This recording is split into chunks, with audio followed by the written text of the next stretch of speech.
전화받은 박임환이라고 합니다. 여기 우리 헌정 이거로 쓰셔도 돼. 괜찮습니다. 사람 불러 가서 하겠습니다.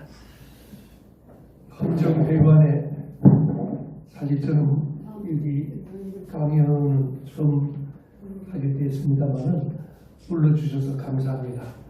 무엇보다도 우리 헌정사의 산증인이시고 헌정사 원로 선배님 되시는 분들도 제가 그동안 또 언론에서만 많이 뵙다가 이렇게 실제로 뵙게 돼서 더 영광입니다. 어쩌면 저보다도 더 온몸으로 대한민국 헌정사를 겪으시고 또 문제점을 느끼시고 할 말들도 많이 소외됐을 거로 합니다만 제가 짧은 주어진 시간이라도 제 나름의 소견을 마칠 수 있는 기회를 주셔서 다시금 감사드립니다.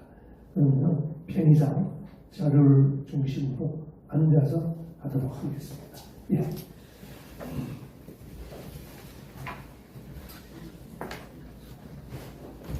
자료는 잘 뽑아주신 것 같습니다.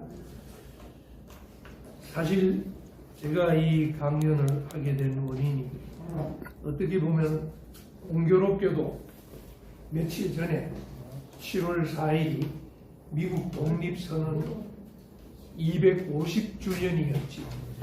미국도 뭐 100주년, 200주년, 300주년 우리도 마찬가지로 그런 마디가 끊어질 때마다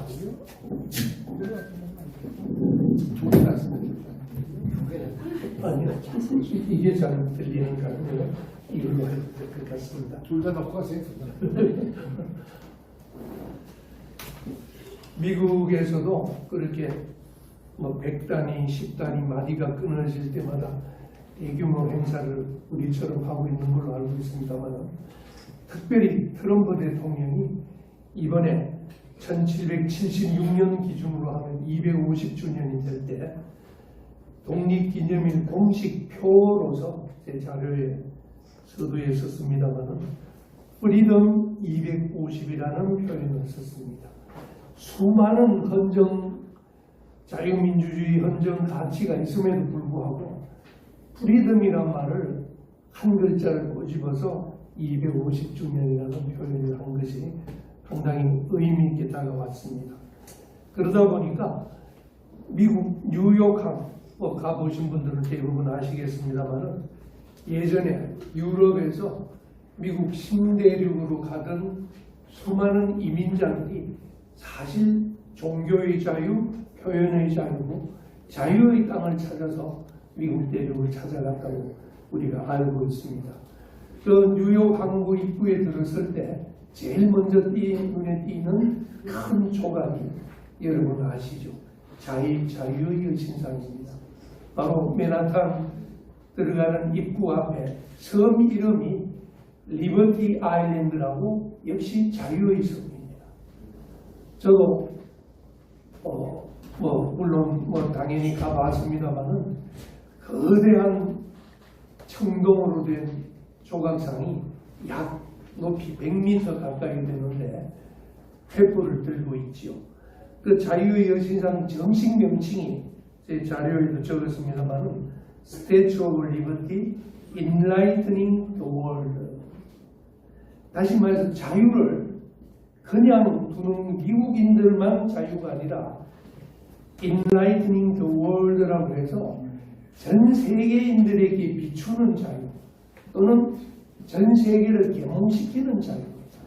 따라서 그 자유가 미국의 자유뿐만 아니라 대한민국까지 흘러 들어오게 하는 인라이트닝 그 자유라는 것이 저는 아주 저 나름으로는 그 상을 보고 가슴이 와닿는 것이 있었습니다.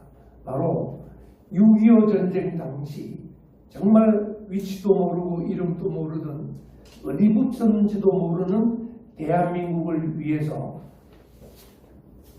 젊은 미국인들이 36,000명이 전사를 했습니다. 여러분 아시죠? 제가 그 뒤에 전사자들 명단을 쭉 보고 하니까 정말 특이하게도 여러분 다 아시다시피 그 당시 젊은이들 중에서도 하버드, 예일, 프린스턴 유명한 대학생들도 굉장히 많이 징집되거나 자진해서 와서 참전을 했다는 것. 정말 어디부터인지도 모르는 나라에서 참전하는 그 이유가 바로 자유를 지키는, 그 자유는 미국인만의 자유가 아니라 전 세계의 자유를 확산시키는 그 자유를 지키자는 그 뜻이라는 걸 보고 저는 다시금 숙연해졌습니다.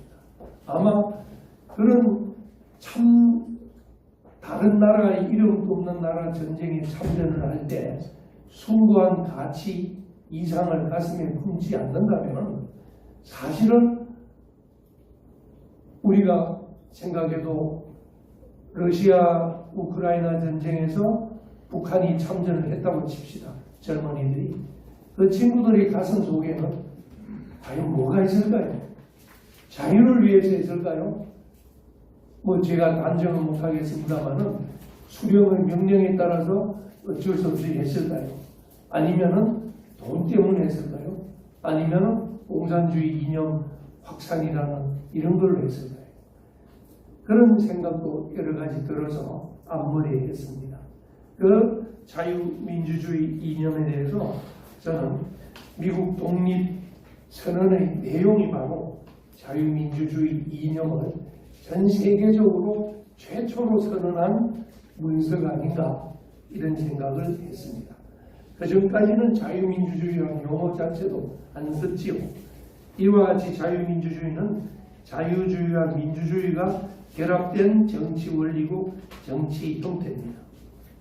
여기서 자유를 프리덤을 강조하는 이유는 제가 자료 아래쪽에 중간쯤에 있습니다만은 북한의 아까 말씀드린 북한의 공식 명칭도 조선민주주의 인민공화국입니다. 민주주의도 들어있고 공화국이죠.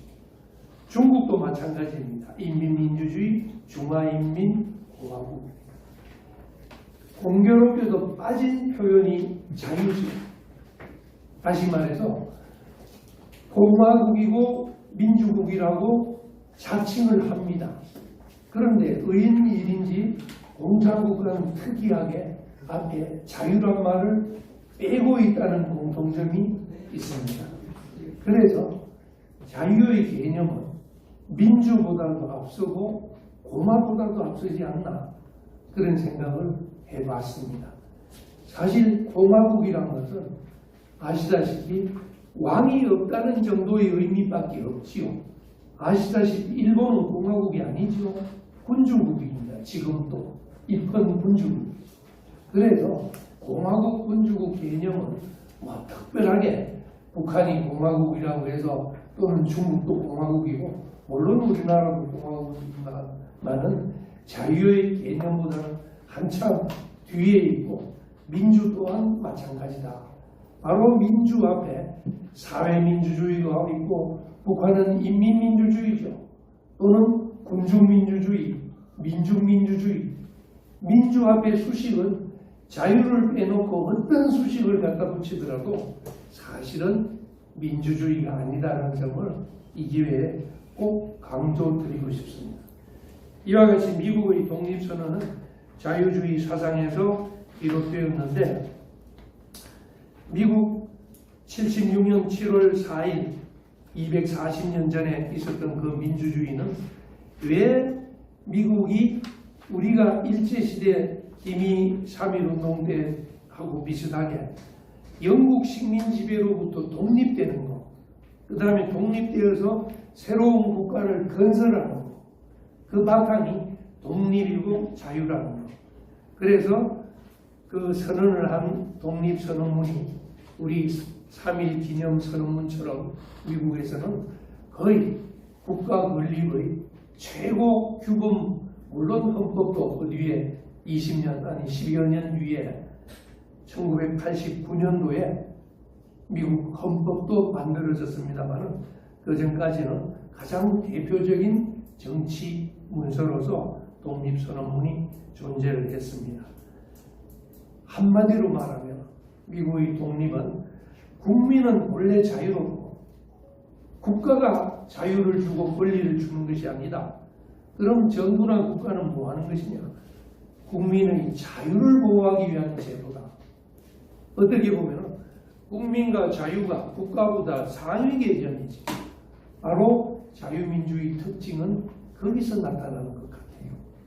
우리 개인이, 한 개인이 국가보다 인간의 존엄성이 국가의 중대한 권력보다 약하지 않다는 개념에서 자유민주주의가 출발했는데, 제 자료에도 핵심 내용을 적어뒀습니다만은 천부적 권리는 하늘이 주신 권리다.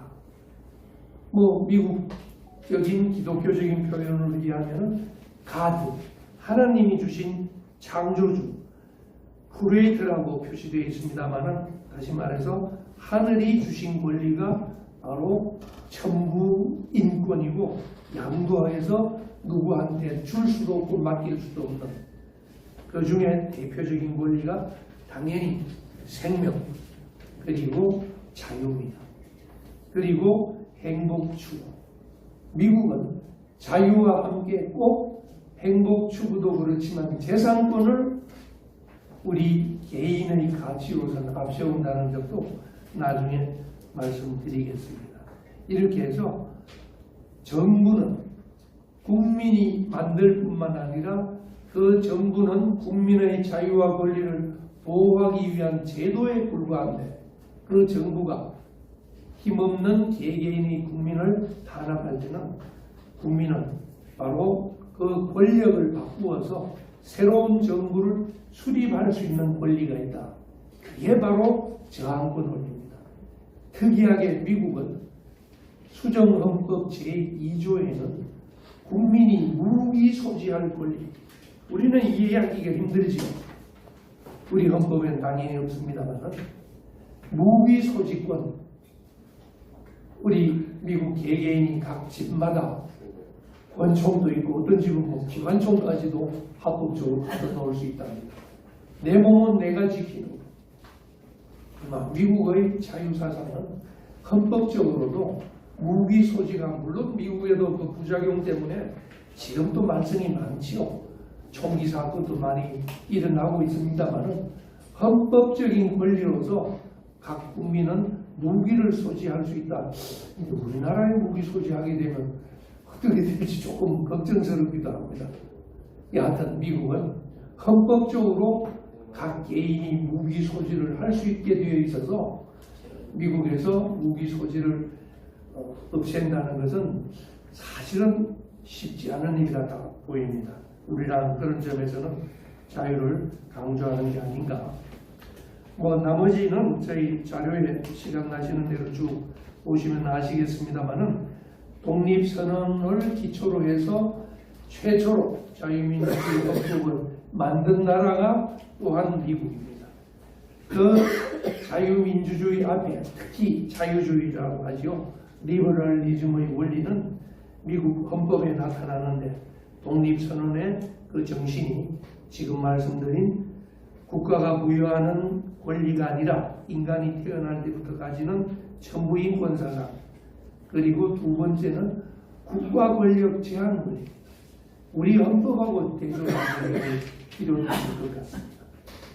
미국의 건국의 아버지, 헌법을 제정하던 선조들은 권력은 남용될 가능성을 먼저 염두에 두고 어떻게 하면 정부를 줄일까 또는 정부를 제한할까를 먼저 생각을 하고 헌법을 만들었다는 것.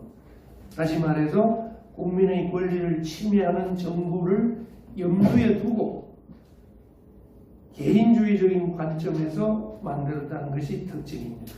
따라서 독립선언문은 개인의 자유를 가장 우선시할 뿐만 아니라 작은 정부와 국가 권력 제한, 그리고 개인의 자유뿐만 아니라 책임. 그래서 우리는 그 자유를 자율이라고 하죠. 자유에서 방종에 그치지 않고 스스로 책임까지 지는 자율. 우리가 필요한 정신은 바로 자유의 방종이 아니라 자율, 자기 스스로 억제를 하는 자기 책임을 강조하는 것이 미국 헌법의 특징이라고 하겠습니다. 이와 같이 미국 헌법은 독립선언문의 자유주의 철학을 구체화한 건데, 아까 말씀드린 대로 특이한 점은 정부를 믿지 않는다, 국가 권력을 믿지 않는다는 데서 출발했다는 점, 그리고 권력은 반드시 남용된다는 그 경계심에서 출발했다는 점을 기억해 주시면 좋을 것 같습니다. 그 제도적 장치가 세계에서도 가장 먼저 권력 분립을 제도화한 나라가 바로 미국 헌법이라고 할 수 있겠습니다. 국민의 자유와 권리를 침해하는 가장 큰 위협이야말로 권력의 집중이다라는 인식. 그래서 미국은 의회, 대통령, 연방대법원의 세 가지 기능을 처음부터 분리를 해서 견제하도록 만들었죠. 그리고 당연히 또 연방정부와 주정부 사이에도 권력을 분산시킨다거나, 그리고 세 번째는 권리장전이라는 표현을 합니다. 국민의 자유와 권리를 수정헌법 1조부터 10조까지 집어넣게 되었는데, 가장 유명한 표현의 자유, 종교의 자유, 집회의 자유, 이런 특별한 자유는 근본적인 본질적인 내용은 국가도 침해할 수 없다. 한 가지 예를 들면 지금 이재명 정부 들어와서 토지거래, 부동산 거래 허가제를 거의 전면적으로 실시하고 있죠. 처음에는 강남만 하다가 조금만 생각하면 이상하지 않습니까? 우리가 집을 사고 파는데 국가로부터 허가를 받아야 된다. 예를 들어서 미국 같은 나라에서는 어림도 없는 일입니다. 미국이나 프랑스, 서구 자유민주주의 국가에서는 내 재산을 사고 파는데 국가의 허가를 받는 것은 그 재산권에 대한 청구 인권에 대한 본질적인 침해다. 신고 정도는 괜찮아요. 왜냐하면 부동산 질서를 또 규제하고 확립해야 될 필요도 있다고 보면 개인이 신고하고 하지만 허가란 거죠. 허가를 안 해주면 우리 실제로도요, 강남 지역에 허가를 안 해주니까 집 돈이 아무리 있어도 못 사는 사람도 지금 생기고 있지요. 그게 강남뿐만 아니라 서울 전역으로 확산되고 어느 정도 경기도까지도 많이 확산된 것 같아요. 이런 측면을 생각을 하면 미국의 권리 장전은 우리 현실에, 우리 헌정사 80년대는 헌정사에 가서도 다시금 한 번쯤 생각해 볼 여지가 있지 않나, 그런 생각을 해보게 됩니다. 그리고 또 한 가지 생각나는 것은 최근 시행된 입틀망법이라고 합니다. 정보통신망법, 가짜뉴스라고 한번 프레임을 세우게 되면 손해배상금이 징벌적으로 올라가죠. 5배 정도까지. 계속 반복하면 10억 원까지. 아마 언론에도 지난 7월 7일부터 입틀망법이 시행되었다고 하죠. 아직 구체적으로 아직 효과가 나타나지는 않고 있습니다만 과연 어떻게 될지 또 두고 볼 일인데, 특이하게 우리 국힘당이나 우리 정치권이나 우리 국민들이 의외로 정말 술에 취한 듯 마약에 취한 듯 가만히 있는 것이 저는 정말 이상합니다. 아까 내 재산에 대한, 사유재산에 대한 국가 허가제, 이렇게 입을 틀어막는 법이 개정되고 제정되고 검찰청을 폐지해도 가만히 있는, 저는 이런 우리 국민들의 지금 인식 수준 또는 우리 정치권도 봐도 저는 정말 이런 적이 있었던가 싶을 정도로 위기의식이 온몸으로 느껴집니다. 검찰의 검자가요, 아시다시피 조사할 검자입니다. 조사하고 검사한다는 그 검자지요. 헌법에 검사라는 제도가 있지요. 그러니까 검사라는 이름이 미워 죽어도 바꾸지는 못하지요. 그런데 수사권을 빼앗습니다. 그런데 검사라는 검자가 조사하고 수사한다는 뜻인데 검사라는 직책은 남겨놓고 수사권만 빼버린다는 것이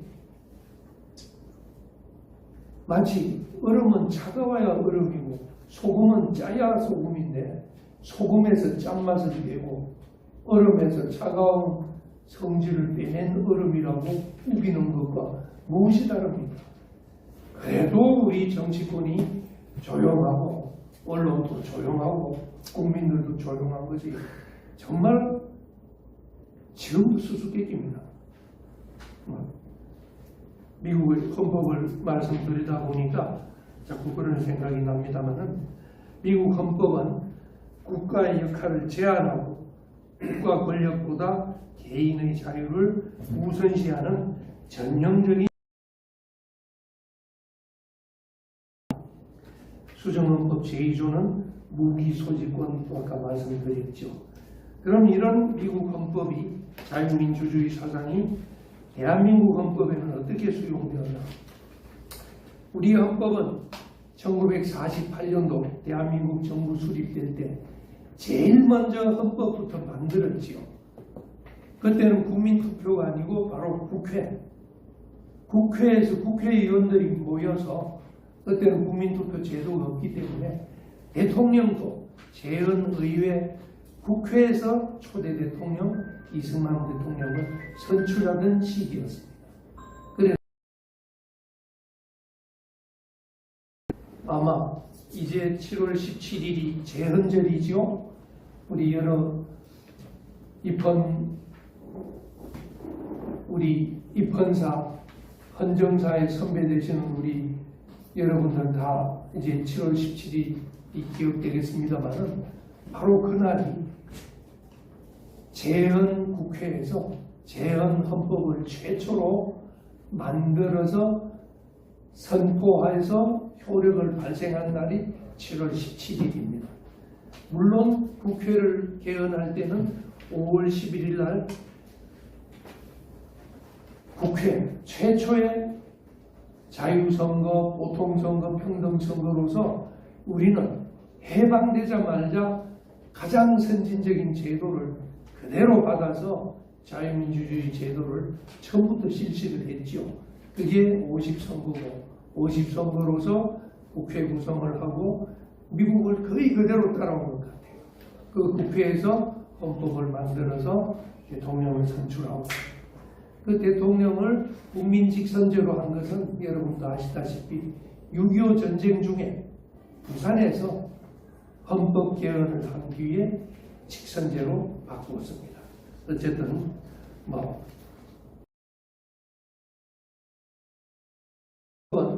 그 자유민주주의를 어떻게 수용을 했느냐? 헌법 제정 당시부터 제가 쭉 검토를 해보면 수도 거의 최초로 일본도 그 전까지는 제국 헌법이 이렇게 자유민주주의적이지 않았습니다. 그는 동양뿐만 아니라 거의 선진국에서도 유례를 보기 어려울 정도. 아까 선거권도 이야기했습니다만은 남녀 평등 선거권은요 유럽에서도 1960년대까지 그렇게 보면은 우리가 정말 우리 선조들이 정말 깨어난 선각자가 아닌가 그런 생각까지 해본 우리 자유민주주의를 정말 천우신조처럼 우리 재헌헌법이 받아들였다는 것. 그 반면에 38선을 기준으로 북한은 그야말로 인민민주주의, 공산주의 체제였죠. 여하튼 이런 자유주의 관점에서 비교를 하면은 우리 민주주의는 단순한 민주주의라고 아니다. 이번 기회에 자유를 핵심 가치로 하는 자유민주주의다. 그래서 문재인 정권 당시에 헌법 개정 논란이 있었습니다. 여러분 기억하시죠? 바로 자유민주주의 앞에 자유자를 떼내기 위해서 문재인 정권에서 얼마나 노력을 했습니까? 이번 시간을 계기로 민주주의 앞에 적어도 대한민국에서는 자유를 포기하는 민주주의 인민민주주의, 사회민주주의, 민중민주주의는 절대로 허용할 수 없다는 것을 우리 국민적인 의지로서 다시 한 번쯤 더 강조를 해드려야 될 것 같습니다.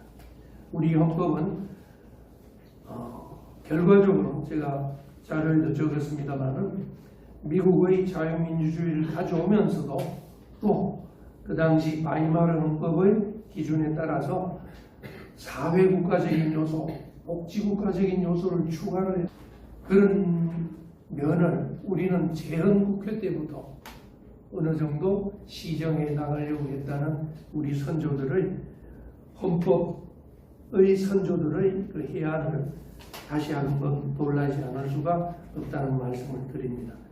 여하튼 헌법 전문에 자유민주적 기본질서 그리고 헌법 4조에 평화 통일 원칙을 선언을 하면서 자유민주주의로 통일해야 된다는 것도 저는 아주 중요한 규정으로 여겨집니다. 절대로 양보할 수 없는 우리는 통일을 하더라도 북한의 자유를 겉들이는 아까 자유의 여신상의 이름이 인드나이트니 자유를 겉들이는 개념 우리 통일도 다시 말해서 자유민주주의적인 첫 통일이어야지 앞에 자유자를 뺀 그 어떤 통일도 우리 헌법 원칙으로는 허용되지 않는다는 말씀을 이 기회에 다시 말씀드리겠습니다. 우리 헌법 기본 내용을 우리 헌법에는 없지만은 구체화해서 인간의 존엄과 가치, 국민 주권, 법치주의, 권력 분리, 복수정당제, 기본권 보장, 사유재산 제도, 시장경제 질서 이렇게 이야기한 바가 있습니다. 그러면 저희들이 오늘 헌법 개정 할 때도 이 기준에 맞추어서 헌법 개정 작업을 하는 것이 옳지 않나 그런 생각을 합니다. 정부인권사상은 아까 말씀드렸고 국민주권 이념도 마찬가지고 우리 대한민국 헌법 제1조가 바로 주권은 국민에게 있는 민주공화국이다. 모든 권력은 국민으로부터 나온다. 우리 재헌헌법 때부터 이렇게 규정을 넣었습니다. 영어로는 We the people. 미국 독립선언조차도 We the people 이렇게 표현되어 있습니다. 다시 말해서 헌법을 만들고 앞으로 헌법을 개정을 할 때 지금은 국민투표로 하게끔 되어 있습니다. 국회가 마음대로 못해요.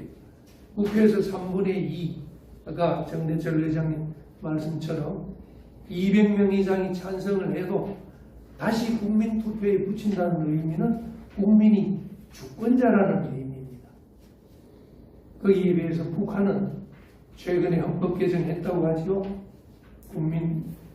주권이 국민에게 없기 때문에 북한은 김정은이가 마음대로 헌법 개정해서 2개 국가론을 지금 공표를 했지요. 그 차이를 생각해 보면 알 수 있을 것 같습니다.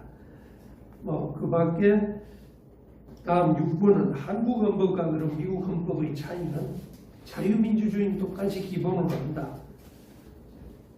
거기다가 우리가 좀 더 나은 점이라고 하면 사회국가, 복지국가 원리를 도입을 했다.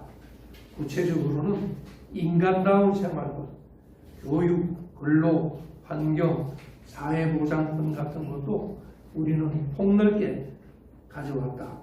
미국 헌법은 국가가 무엇을 못하게 할 것인가를 다시 말해서 국가 권력을 제한하는 것에서 미국 헌법이 시작됐습니다. 그런데 우리는 국가 권력을 제한하는 것뿐만 아니라 그래도 힘이 약한 개개인의 국민을 위해서는 국가가 할 일이 있다. 그것이 바로 복지국가의 이념을 포함시켰다는 것입니다.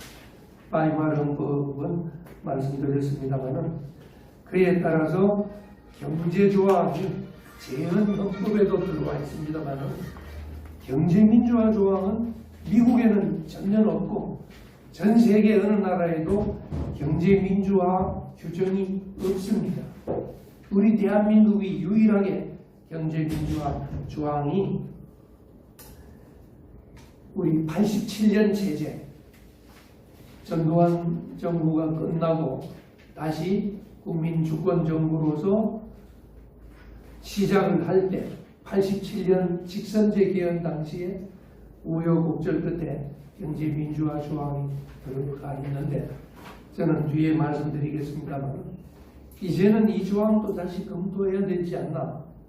민주화 5.18 민주화 운동, 광주 민주화 운동하면 오히려 자유를 앞세우는 느낌을 주지요. 그런데 우리가 경제 민주화 할 때는 그 민주는 자유가 아니라 거꾸로 4.19 민주운동은 자유를 위해서 했는데 경제 민주는 오히려 자유를 억압하는 느낌적으로 붙여지는 그런 오해가 있기 때문에 이제는 제가 알기로는 김종인 씨가 주장을 해서 넣은 걸로 알고 있습니다만 이제는 경제민주화 조항도 좀 과감하게 손볼 때가 되지 않았나 그런 생각도 해봅니다.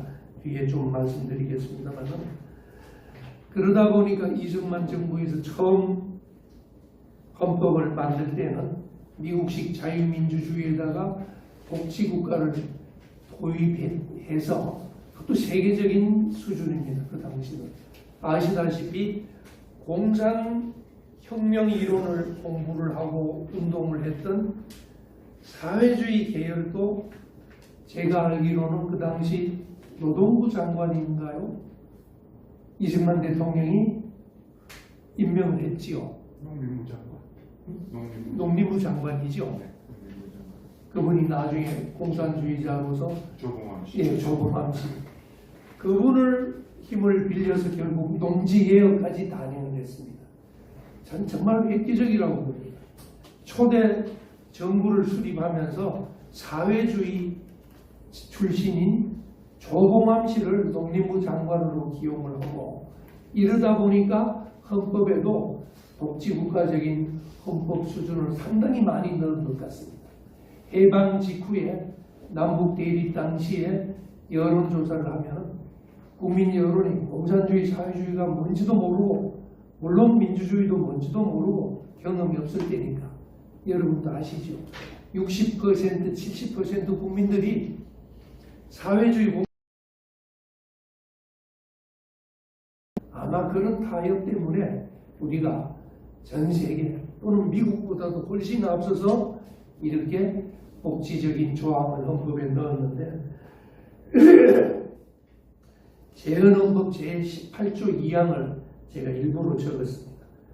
근로자의 이익균정권까지 세계 최초로 이승만 정부에서 넣었습니다.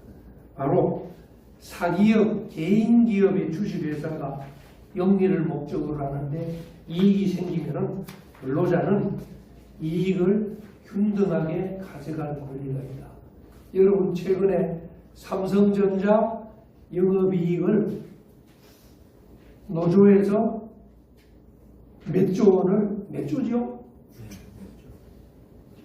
요즘은 돈 단위가 억이 아니라 조기 때문에 저는 아직 잘 실감이 안 납니다. 사실 이승만 정부가 사실은요 이렇게 그 당시로서는 사회주의적이고 이런 분들까지도 포섭하기 위해서 재헌헌법에다 넣었습니다. 역사적으로만 말씀드립니다만 하여튼 그 뿌리가 남아있어서 그런지 최근에 삼성에서 이재명 정부에 들어와서 이익균정을 요구를 해서 노조에서 상당 부분을 15%인가 원천 징수하듯이 떼가는 게 생겼죠. 이것도 사유재산의 제한 가능성과 관련해서 우리가 좀 더 논란은 해야 되지 않나. 여하튼 이런 부분이 우리가 미국하고 좀 다른 점입니다. 그럼 이제 오늘의 핵심, 향후 개헌을 위한 과제 조금만 더 말씀드리겠습니다. 구체적으로 자유민주주의 관점에서 본 현행헌법은 사실은 어느 정도 잘 돼 있는 것 같아요. 개악할 바에는 차라리 아까 정대철 의장님은 30년 동안 손도 안 댔다는데 나쁘게 만들 바에는 그냥 두는 것도 괜찮은 것 같아요. 이대로 두는 것도. 왜냐하면 어느 정도 자유민주주의적인 요소에서는 우리가 갖출 것은 다 갖추었다. 물론 운용하는 사람들의 운용의 묘가 문제인 것은 자치하고 보면 그렇다는 말씀입니다. 가장 최근에 문재인 정부와 이재명 정부에 들어와서 소위 원포인트 개헌 시도하고 좌절한 과정을 잠시 말씀드리겠습니다. 문재인 정부는 2018년, 벌써 8년 됐네요. 그때는 조국위를 통해서 대통령이 개헌안을 발의를 했습니다. 대통령 4년 연임제 이런 걸 해서 핵심적인 것은 자유민주주의에서 자유를 삭제하는 게 그게 핵심이었습니다. 여러분 기억나죠? 그 바람에 얼마나 반대운동이 컸습니다. 그리고 헌법 전문에 우리 대한민국 헌법은 어느 나라 헌법하고 다르게 역사적인 사실관계는 역사책에 규정이 되어야 될 사건들을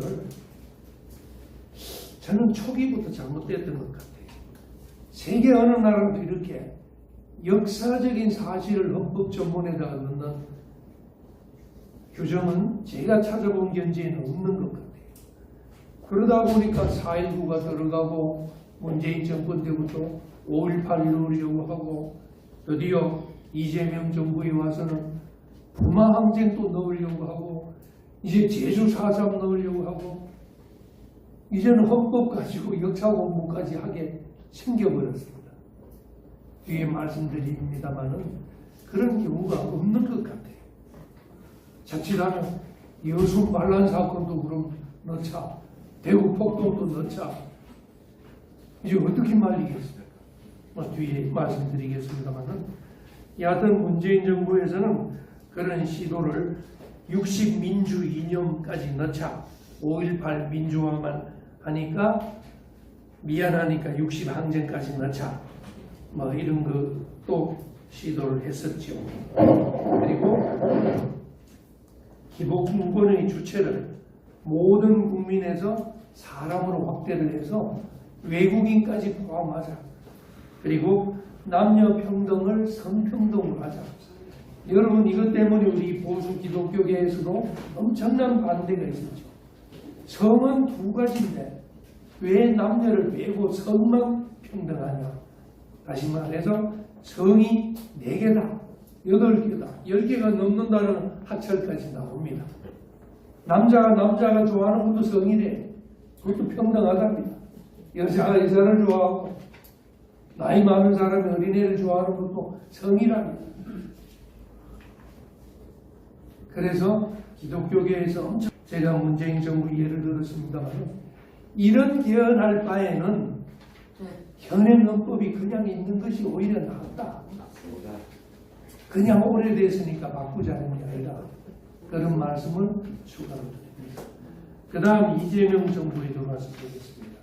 소위 원포인트 이번 지난 6월 3일 지방선거에 곁들여서 국민투표를 해야 되니까 헌법 개정을 하자. 그때 바로 4.19 민주 이념에다가 부마항쟁 5.18 민주화 운동을 추가하자. 원포인트. 자칫하면 통과될 뻔했습니다마는 국힘당이 정신을 바짝 차려서 그것은 잘 반대를 했습니다. 아마 그게 통과됐으면 이재명 정부에서는 어떻게 보면 간보기로서 그렇게 했다가 더 본격적인 문재인 정부 같은 헌법 개헌의 자신감을 가지고 더 밀어붙였을 가능성도 있지 않나. 그래서 일단은 잘 막은 것 같습니다. 그때 여러분 기억나죠? 우리 우상호 국회의장이던가요? 망치를 깨질 듯이 더럽히고 우원식인가요? 우자식. 저는 그런 걸 보면 아니 그 헌법이 통과되지 않았다고 해서 그 망치를 마치 두드러 깨지듯이 패는 장면 보셨지요? 네, 맞습니다. 그리고 찔찔 우는 모습도 봤지요? 시원해, 시원. 저 사람들은 그렇습니다. 그 열심인 거는 저희들이 인정을 해줘야 됩니다. 우리는 그런 열심이 있습니까? 저 사람들은 5.18이 개헌하는데 실패했다고 찔찔 울 정도로 망치가 깨지도록 패는 원포인트 개헌을 앞으로도 추진을 한다면요. 제가 비용을 추계를 해보니까 우리 유권자 수가 약 4,500만 명인데 약 1천억이 들어갑니다. 이제 선거 때와 연동되지 않으면 개헌만을 위해서 한다면 이제는 뭐 조 단위로 예산이 들어가니까 천억이 크지 않다고 볼 수 있겠습니다만 그럴 바에는 우리가 앞으로도 원포인트 개헌을 할 때는 제가 당부드리고 싶은 것은 국힘당이나 정통 보수 자유우파 정당이라면은 반대만 할 것이 아니라 이렇게 좀 전면적인 독자적인 개헌안을 들고 나와서 오히려 어차피 1,000억 들어가는 개헌 자금이라면은 국민의 세금 1,000억이 아깝다면은 국힘당의 독자적인 개헌안을 하나 마련을 해서 반대만 할 것이 아니라 우리 자유헌정 포럼을 중심으로 독자적인 개헌안을 하나 만들어서 이걸 가지고 논의를 해서 이걸 통과시킵시다 라는 좀 더 포지티브하고 적극적인 이니셔티브를 우리 자유민주 애국 진영에서 가져야 된다고 저는 봅니다.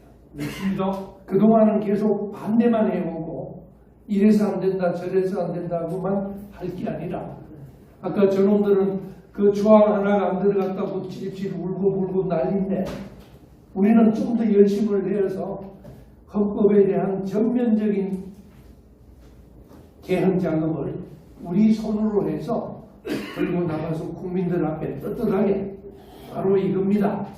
이걸 해주십시오. 이렇게 하는 것을 또 당부드리면서 원포인트 개헌 문제점까지 이제 말씀드렸습니다.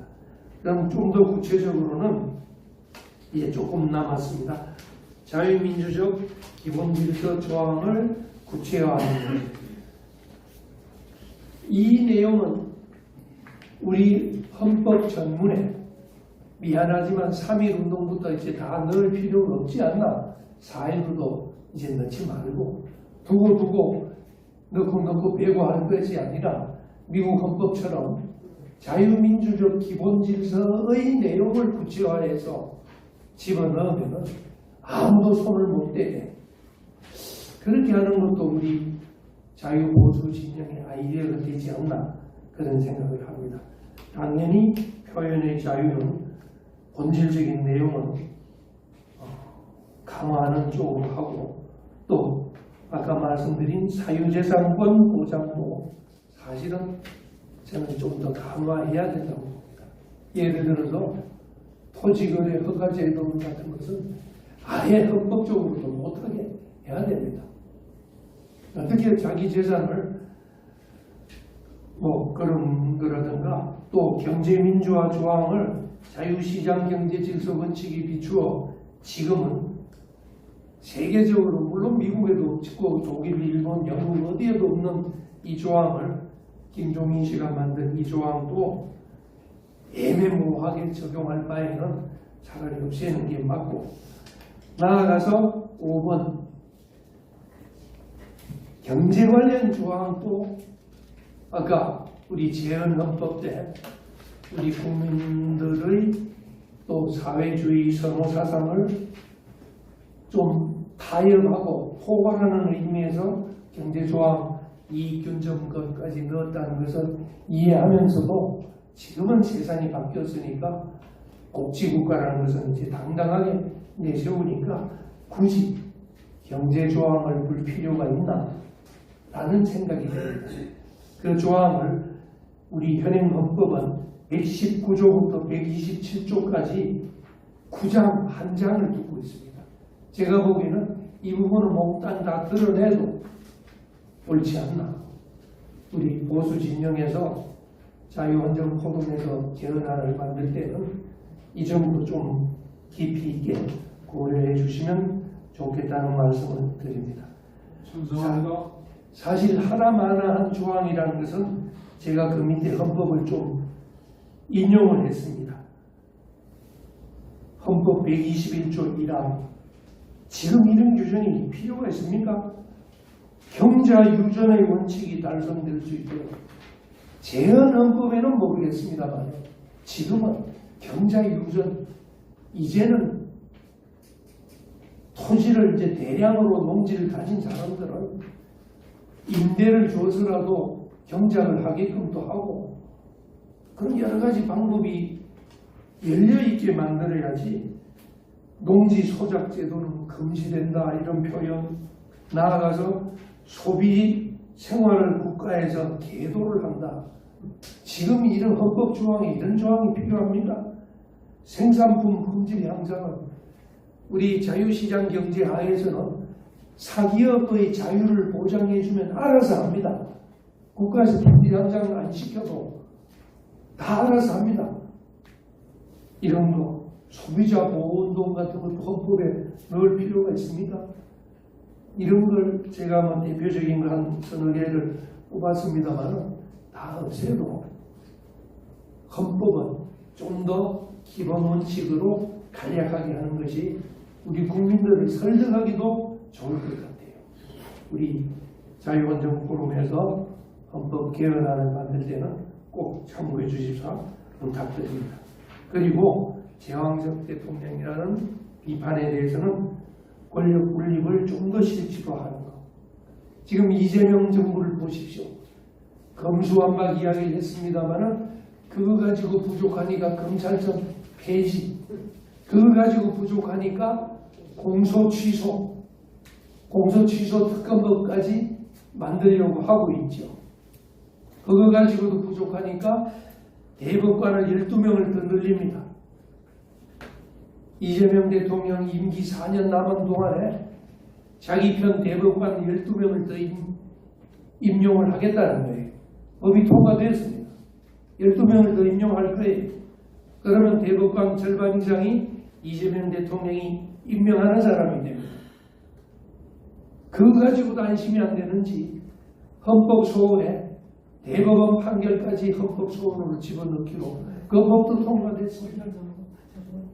이렇게 권력 분립하고 반대되는 권력을 집중시키는 이런 행위를 하고 있는데 우리 보수의 야당은 정말 뭘 하고 있는지 우리 헌정사 선배님들도 똑같이 속이 상하실 거로 사실 느껴집니다. 우리 다 같이 이제 헌법 개헌을 문제를 삼을 때는 이런 권력 분립도 좀 더 실질화할 수 있는 방안, 제왕적 대통령의 단점을 보완하는 제가 뭐 쭉 밑에 적었습니다는 헌법기관 간 상호견제, 뭐 디지털 기본권, 국가의 대국민 감시 기능 제한, 이 부분도 통신자료 수집하고 지금 우리 휴대폰 다 쓰니까 느끼죠. 위치 정보 추적하고 안면 인식, 전자감시 체계가 이제 일상화되고 있습니다. 오히려 그러므로 해서 우리 개인의 사생활이 침해되는 부분까지도 우리가 보호받을 수 있는 방안을 헌법적으로 통제 방안을 가질 수 있으면 좋겠다. 뭐 그런 것도 생각할 수 있습니다. 그리고 10번은 아까 말씀드린 미국 헌법처럼 헌법 전문을 개정하거나 삭제하거나 또는 자유민주적 기본 질서를 넣거나 뭐 이런 식으로 하는 거 제가 영어로 다 옮겼습니다. 미국 헌법 전문은 이렇게 짧지요. 짧지만은 역사적인 사실은 하나도 없습니다. 번역문 보면은 이렇게 해서 헌법을 만든다. 이렇게만 아주 심플하게 넣는 거. 그 밑에 중국하고 북한이 세계에서 헌법 전문이 제일 긴 나라입니다.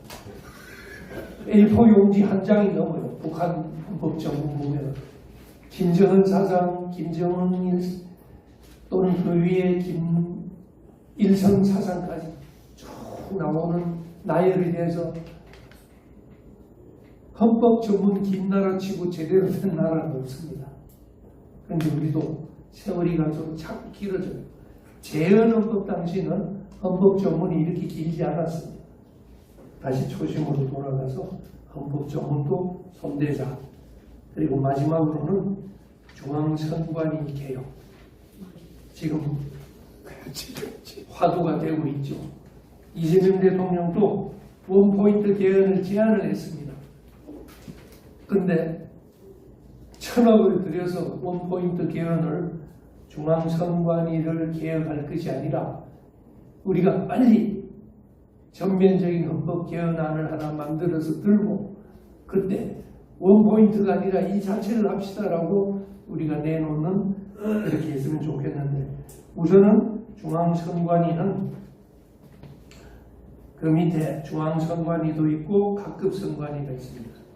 중앙선관위는 한계가 있지만 각급 선관위는 시도에 있고 구시군에 있고 읍면동에 다 있습니다.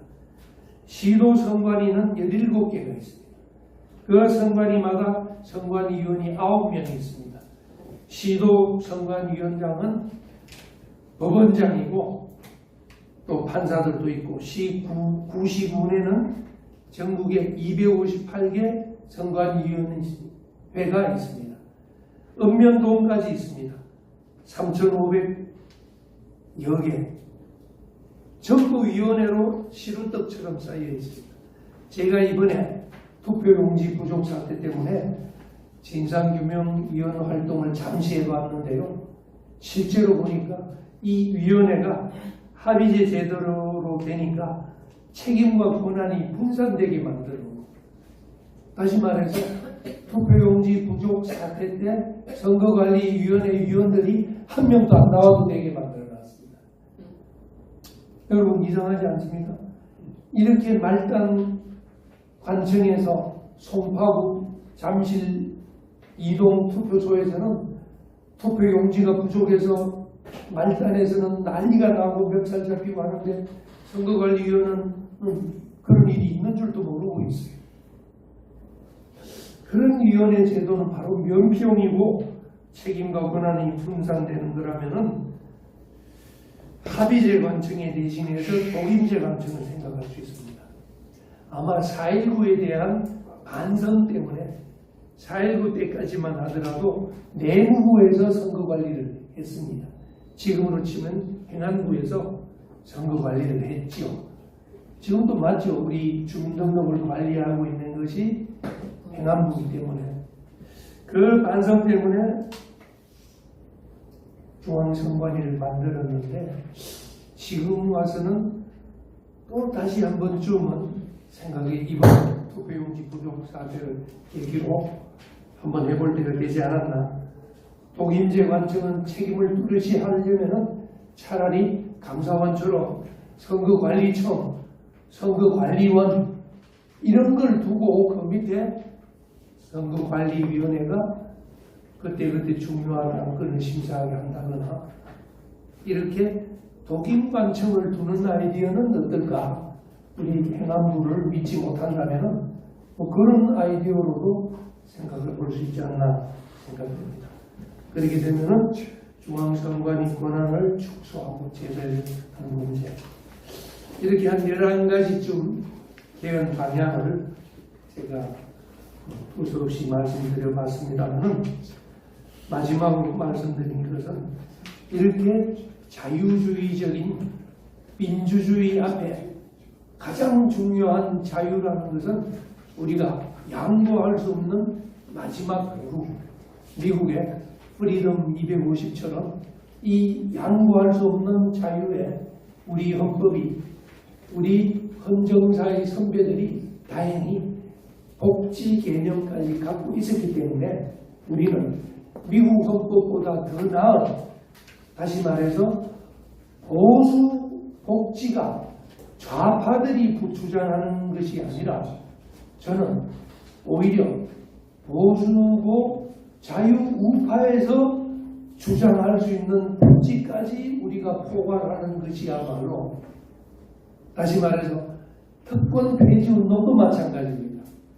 좌파들이 진보가 특권 폐지 운동할 것이 아니라 보수 우파들이 특권 폐지 운동하는 것이야말로 오히려 더 국민들에게 설득력을 가지고 가진 사람들이 스스로 내놓는 모습을 보이는 우리 헌법을 개헌한다거나 또는 다른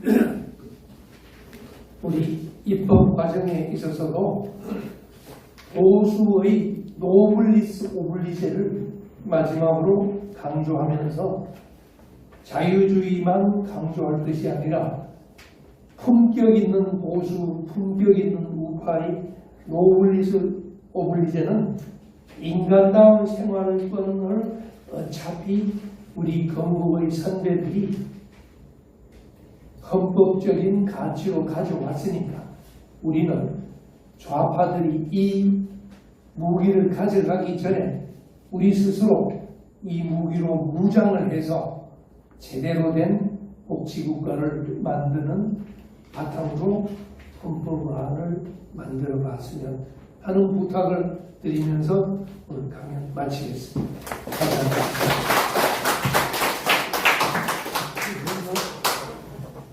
국회의원이 필요해요. 오늘 강연을 해주시는 박인영 의원님께 한번 큰 박수로. 혹시 뭐 질문 있으시면 내가 이 질문을 하도록 하겠습니다. 예. 좀 나오시죠.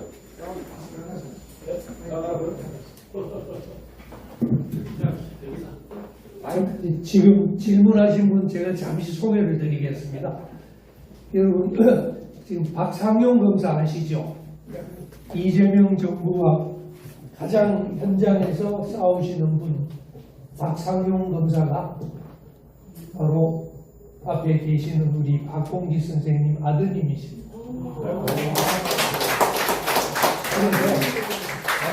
감사합니다. 저도 많이 지어주십시오. 검사 출신이니까 박상용 검사가 저 후배이기도 합니다만 우리가 끝까지 지켜야 될 마지막 한 사람은 박상용 검사입니다. 맞습니다. 박상용 검사가 지금 징계에도 넘어가 있고 직무정지가 돼 있고 수사도 받고 있지만은 저희들은 박상용 검사가 무슨 일이 있어도 사표 내지 마라. 내버려줘. 끝까지 사표 내지 말고 버텨라. 그러면은 국민들이 이긴다. 이렇게 지금 응원을 하고 있는데 마침 그 아버님이 오셨으니까 박수 한번. 아유, 여기서 참가해 주셔서 너무 감사합니다. 질문이라고 할 것도 없는데, 거의 다 답이 나와 있는 지금 자료에 보니까 답이 다 나와 있는데, 우리가 이제 민주주의 하면은 3대 혁명을 얘기를 하고 있죠. 영국의 명예혁명, 그 다음에 미국의 독립혁명, 여기 다 나와 있습니다만 프랑스 혁명, 이렇게 해서 3대 혁명을 얘기를 하고 있는데, 각자가 혁명을 강조하는 방점이 다릅니다. 혁명이라고 해서 똑같은 민주주의만 강조한 것이 아니고 다르다고 학자들은 얘기하고 저도 그렇게 배웠습니다. 그런데 영국의 명예혁명은 왕권에서 민권으로 이동하는 것을 민권을 강조를 했습니다. 그 다음에 미국의 독립혁명은 국민의 주권을 어느 혁명보다 강조한 혁명이었다. 그 다음에 이제 그 프랑스 혁명은 국민의 인권, 민권이 아닌 인권을 강조했다. 근데 그 중에서 또 특이한 점은 여성 인권은 또 막고 있었어요, 그때. 여성의 투표권은 얼마 안 됐어요. 지금 저 프랑스에서는 여성의 투표권은 지금 시득한 지가 안 됐습니다. 그런 나라예요, 프랑스가. 자, 그러면 한국의 87년도 헌법은 어떤 방점이 있느냐? 우리가 그런 방점을 보고서 새로운 원포인트 헌법 개정에 참고를 해야 되지 않느냐 하는 것이 제가 오늘 질문할 사항입니다. 그래서 87년 헌법에 보면은 우리가 절차적 민주주의를 완성하자 하는 점이 두드러져요. 거기서 보면은 대통령 직선제를 이제 획득을 했고요. 그게 이제 국민들의 투쟁에 의해서 획득을 한 것이 아니겠습니까? 우리는 이제 앞으로 이 좌파들의 횡포에 우리가 물론 박상용 문사도 그런 가는 길목을 막고 있는 하나의 장수에 불과합니다만은 그런 장수들이 많이 나타나야 할 것 같아요. 그래서 한 명의 장수가 만 명의 적을 서늘하게 간담을 서늘하게 해서 어떤 헌법을 만들더라도 절대 이런 민주주의를 해코지 하지 않는 그런 헌법으로 만들어야 되겠다. 그래서 이제 새 헌법의 이제 강조점이 주로 이제 이 자료에 다 나와 있습니다, 지금. 근데 그 중에서도 가장 중요한 강조점이 어떤 것인지를 알고 싶어요. 제가 우리 박인환 교수님에 대해서 이제 많이 존경하고 있습니다만. 그래서 이제 진상규명의 위원으로 활동도 하셨고, 누구보다도 지금 현 실정에 대해서 잘 파악하고 계십니다. 이 박인환 교수님께서. 그리고 특히 또 특권 폐지 국민운동을 상임 대표를 맡고 계시고 하는 그런 자격으로서 어떤 점이 강조가 돼야 되는지 이 점에 대해서 한번 질문을 드리고자 합니다. 감사합니다. 네, 고맙습니다. 질문하신 분이 다 말씀해 주신 것 같아서 추가할 건 사실 없어 보입니다. 제가 한 10가지 정도 말씀드린 거에 앞으로 저는 딴 것보다도 우리 국힘당 우리 국회의원님들이 그냥 반대만 하지 말고 우리가 갖고 있는 국힘당의 스스로 안을 먼저 가지고 국민들을 설득을 하는 게 지금은 보니까 이재명 정부에 들어와서는 자신의 안은 없고 그냥 반대만 하다 보니까 그냥 끌려가는 그런 느낌이 끝까지 드는 게 계속 안타까운 것 같아요. 지금 여러 가지 말씀해 드린 부분도 저는 같이 다 동감하는 내용이라서 어느 것이 중요하고 그런 말씀은 안 드리겠습니다만 다만 우리 국힘당 이제 야당이니까 독자적인 안을 가지고 앞으로 아마 이재명 정부가 원포인트 개헌하면서 또 들고 나올 때 끌려다닐 것이 아니라 우리 안은 이거다. 이걸 갖고 개헌하자. 차라리 이렇게 하는 걸로 해주시면 어떨까. 그런 생각으로 해봅니다. 다른 일 없으면은. 안녕하세요. 국민의힘 최태원입니다. 오늘 말씀 박인환 변호사님 말씀 잘 들었습니다. 제가 질문하고 싶은 거는 지금 이 시기에 개헌이 과연 필요한 것인가 그런 점이고요. 그렇다면 이 기본적 전제가 국민 투표권이 제대로 여태까지 행사가 됐느냐 그걸 변호사님한테 좀 물어보고 싶습니다. 그래서 이 국민의 기본권인 투표권이 심하게 훼손이 되었다면은 제가 헌정 포럼에서도 몇 차례 이런 얘기를 했는데 이게 지금 민주주의의 기본 질서가 흔들리는 그런 가운데 개헌이 무슨 의미가 있는지는 좀 의문입니다. 그래서 변호사님께서 헌법 정문의 역사적 사실, 입틀 막고 검찰 폐지, 토지거래 허가제 다 아주 좋은 내용인데 사개월 이익을 분배해서 사유재산 침해 아주 좋은 말씀입니다. 그런데 제가 드리고 싶은 거는 여태까지 수차례에 걸친 국민의 참정권, 투표권이 훼손이 되었으면 지금 사실상 이 일을 할 주역이 국회의원들인데 국회의원들이 올바르고 공정하게 상출되지 않았다 그러면 헌법 개헌은 전혀 의미가 없는 것 같고, 그래서 이 일을 하기 전에 그래서 지금 지난 지방선거를 비롯해서 대선이나 총선에 부정이 없었는지 그걸 밝혀내는 게 급선무라고 변호사님 의견이죠.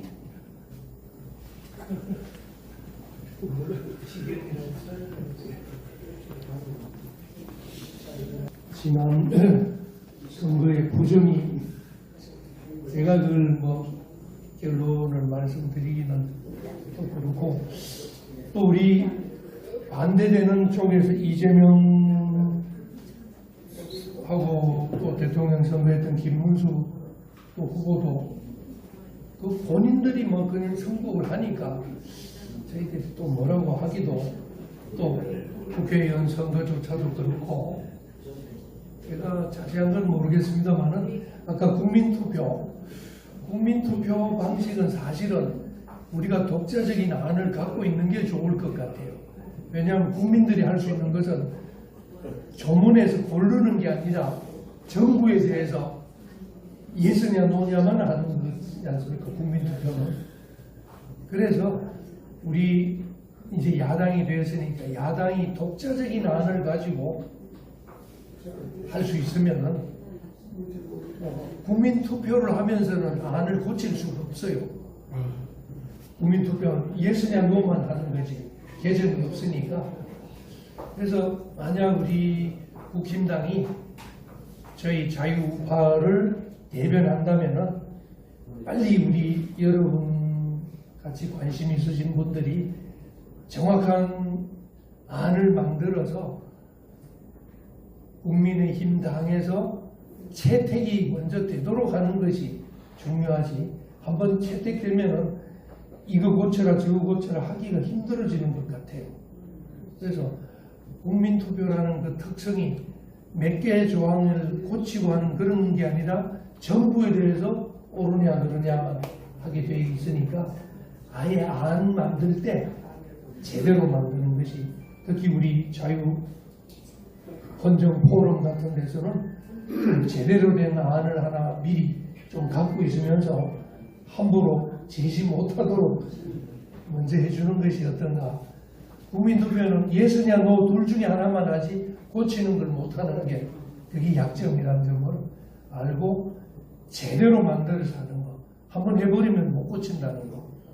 그 말씀이 제가 대답은 될지 모르겠습니다만은 제가 뭐 더 이상은 뭐라고 답변 드리기가 좀 곤란하네요. 마치겠습니다. 예, 제가 보충적으로 이제 질문의 취지는 그동안 선거 부정에 의해서 대통령이나 그게 잘못 뽑혀온 게 아니냐, 이 사람들에게 개헌을 맡기기는 그렇지 않느냐, 그런 말씀이시죠? 예, 그런 말씀이신 것 같아요. 그런데 그건 뭐 공감을 합니다만은 뭐 여러 가지 또 힘든 일도 있고 해서 앞으로는 어쨌든 뭐 이제 선거 절차가 좀 공정하게 진행되도록 제도 개혁을 먼저 해야 되겠고, 또 이제 다른 사람들이 또 국회나 국회에 진출하고 대통령이 될 수 있도록 유파가 더 해주지 않을까 이런 생각이 듭니다. 뭐 다른 질문 없으시면 그럼 이걸로 오늘 행사를 마치겠습니다.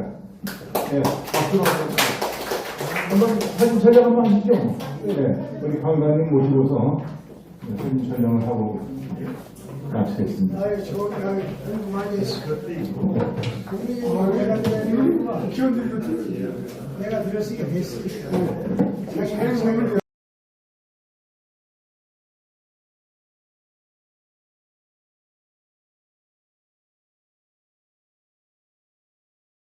Thank you.